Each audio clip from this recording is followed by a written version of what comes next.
Você já parou para pensar aonde você quer chegar? Eu acho que, não sei, acho que muita gente pensa nisso.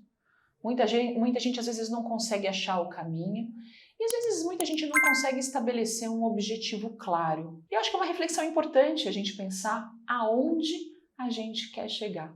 Eu sempre pensei isso, né? Então eu sempre fui uma pessoa muito decidida, eu sempre fui atrás dos meus sonhos, de tudo que eu queria. Eu sou uma pessoa ambiciosa, sempre fui, né? Eu sempre quis crescer, me tornar uma pessoa melhor, uma pessoa mais bem-sucedida, enfim, estabelecer um plano de vida. Alguns planos vão acontecendo, né? E eu vou contar para vocês uma história de quando eu decidi, isso foi no final de 2018. Eu já vinha dando aula no Brasil já há 4 anos e eu decidi que o meu próximo passo era dar aula fora do Brasil. E eu coloquei como uma meta minha que eu queria dar aula fora do Brasil. E em 2019, falei, bom, então vamos lá, eu vou começar mandar umas cartas, mandar alguns e-mails para alguns congressos grandes fora do Brasil para saber como é que eu faço para dar aula fora do Brasil. E eu peguei e escrevi um e-mail também, num país pequeno, né? Eu peguei e mandei um e-mail para o Congresso de Mônaco, o AMWC de Mônaco. É um dos maiores congressos de medicina anti-envelhecimento do mundo. E eu mandei um e-mail muito elaborado, perguntando como é que eu fazia para dar aula naquele congresso. E eu recebi uma resposta, também muito educada, dizendo que era muito difícil eu dar aula naquele congresso, porque o grupo de speakers ele já estava fechado e que eu talvez devesse começar dando aula em congressos menores. Bom, eu vi aquela resposta e mandei um outro e-mail.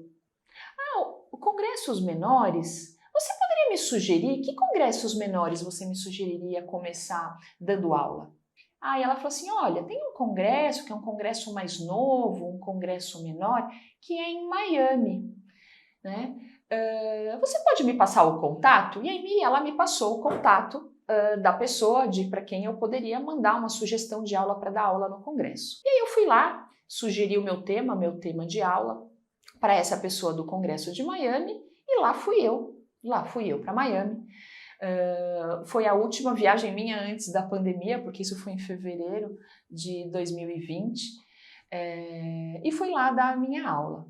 Bom, eu nunca tinha dado aula em inglês e nunca tinha dado aula fora do Brasil. E eu fui lá, me preparei bastante com a minha cara e a coragem e subi naquele palco para dar a minha aula. Foi tudo ok, não foi maravilhoso, né? Eu tive um problema na minha apresentação, eu tinha um vídeo, que era um vídeo demonstrativo, que fazia parte da minha aula, e o vídeo não rodou.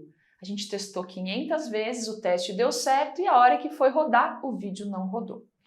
Bom, eu fiquei muito frustrada, obviamente, porque a parte do vídeo era uma das partes mais interessantes da minha apresentação e não rodou.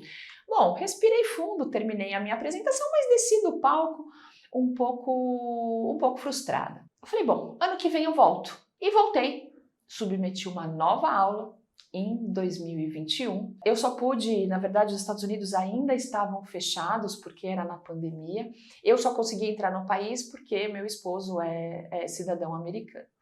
Então, como os Estados Unidos estava fechado, então era um congresso, que é um congresso que normalmente tem pessoas do mundo todo, de toda a América Latina e tal. Nesse ano de 2021, só tinha americanos assistindo, né? E eu era a única pessoa praticamente de fora que estava ali, né, dando aula, assistindo e também dando aula.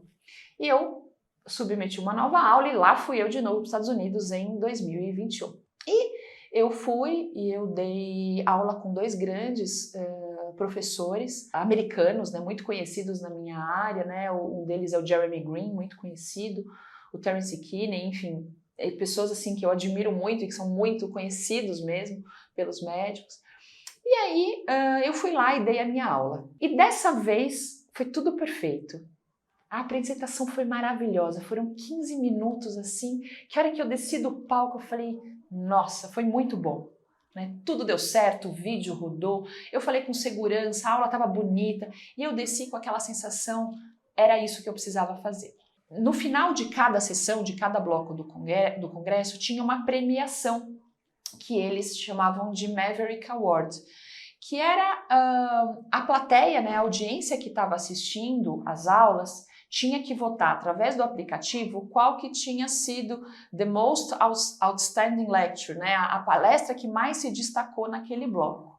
E confesso que não foi surpresa, porque eu estava muito confiante. A minha palestra foi escolhida como a palestra que mais se destacou, com 70% dos votos. Então eu estava ali no meio de 4 grandes palestrantes, né, muito conhecidos, com palestras muito boas, obviamente, porque são pessoas muito boas, mas a minha palestra foi escolhida. E aí teve toda aquela premiação, aquela coisa bem de americano mesmo, coloca aquela faixa de Miss, segura o troféu, tira foto e segura como é que fala? O certificado, enfim, e tudo e tal. Bom, e aquilo para mim foi a glória, né? Então, assim, aquilo eu já estava muito feliz com isso. Mas qual não foi a minha surpresa? Que uma semana depois que eu voltei do Congresso de Miami, a organização do Congresso de Mônaco me mandou um e-mail me convidando para dar aula no congresso deles. Então, assim, para mim foi uma... Bom, eu brinco que, assim, esse Congresso de Mônaco, né, que eu dei aula, eles queriam que eu desse a mesma aula que eu dei em Miami, que foi premiada, eles queriam que eu desse a mesma aula lá, e ainda perguntaram quantas aulas a mais que eu queria dar, do tema que eu quisesse. Eu submeti 6 aulas e eu dei 6 aulas no Congresso de Mônaco, de todos os temas que eu imagino, que eu quis falar, sobre flacidez, sobre lábios, sobre botox, sobre tudo que você pode imaginar. Trabalhei feito uma maluca, mas consegui aquilo que eu queria. Então tudo isso para dizer que a primeira parte dessa história, né, na verdade, que se eu não tivesse persistido, se eu não tivesse passado por cima daquele primeiro não, eu jamais teria conseguido aquilo. Quanta gente que recebe uma porta fechada ou não na cara e tipo, né, murcha, desencana e fala assim, ai, tá bom, acho que não é para ser assim. Eu não, eu sou turrona, eu sou cabeça dura, eu sou persistente, eu sou empreendedora, otimista e eu sou muito resiliente também. Eu recebi um não, mas eu falei, não, tá bom. Mas eu sei do potencial do meu trabalho, eu vou... Pode não ser agora, talvez não seja o momento, eu acredito que tudo tem seu momento também. Vai chegar a hora de eu conseguir mostrar o meu trabalho. E depois que eu dei essas aulas no Congresso de Mônaco, isso para mim teve um significado muito gigante, por toda essa origem e tudo que eu imaginava. No ano seguinte, né, eles me convidaram novamente para ir para Mônaco, né, para eu dar aula novamente. Só que no ano seguinte, além das aulas teóricas, né, que eles me convidaram para dar, eles me convidaram para fazer uma live injection, para fazer uma injeção ao vivo no Congresso de Mônaco, que era uma coisa que eu nunca coloquei nos meus planos. Eu faço muitas injeções ao vivo no Brasil, né, são coisas, o que é uma grande responsabilidade, é uma coisa que eu gosto muito, poucas pessoas fazem. Mas fazer uma injeção ao vivo no maior congresso de medicina de envelhecimento do mundo, eu tinha que injetar, explicar para a audiência em inglês, né? Tinham 2.000 pessoas no auditório e mais quase 10.000 online assistindo. A paciente não falava inglês, eu troquei algumas palavras em francês para explicar para ela o que a gente ia fazer. Isso estava muito além do que eu imaginava, do que eu sonhava, do que eu imaginava que pudesse ser o meu alcance. E eu fui lá e fiz bonito, eu fui a única mulher da América Latina que fez esse tipo de aplicação nesse formato, nesse congresso. Os únicos brasileiros que injetaram são brasileiros que já fazem isso há muitos anos nesse congresso. Então, para mim, foi uma conquista muito, muito grande. Só que o que isso trouxe? Depois que isso aconteceu, eu entrei numa fase, obviamente, as coisas começam a acontecer tudo muito rapidamente, é cada vez mais e mais e mais convite para tudo, para congresso, para apresentação, para fazer parte de boards e tudo e tal. Isso obviamente teve uma repercussão muito grande, isso continuou crescendo. E um pouco depois eu entrei numa fase de muito cansaço. Eu senti que eu não tinha mais tempo de fazer tudo o que eu gostaria de lazer, de cuidado comigo mesma, de convivência com a minha família, de muitos finais de semana sacrificados. E aí eu tive que fazer uma nova reflexão.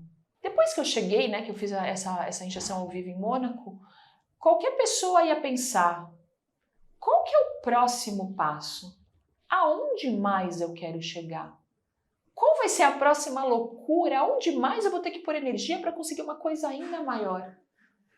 E foi aí que eu parei e falei, olha, eu acho que tá tudo bem. Eu conquistei o patamar mais alto que uma pessoa na minha área pode atingir. Eu não preciso mais ficar nessa loucura de ficar me provando para todo mundo. Eu tô feliz, eu tô bem-sucedida e agora é meu momento de aproveitar. E foi quando eu comecei a dizer não para algumas coisas. Porque chega um momento da vida que é tanta coisa, que a gente foi atrás, que a gente conquistou, que a gente tem que respirar, dar um freio e selecionar o que é melhor pra gente. Então hoje eu posso dizer que eu estou numa fase boa, uma fase feliz, uma fase muito bem sucedida, que eu atingi coisas inimagináveis da minha carreira, mas que hoje eu tenho a serenidade e a clareza de ver que tudo na vida é um equilíbrio, até mesmo o sucesso.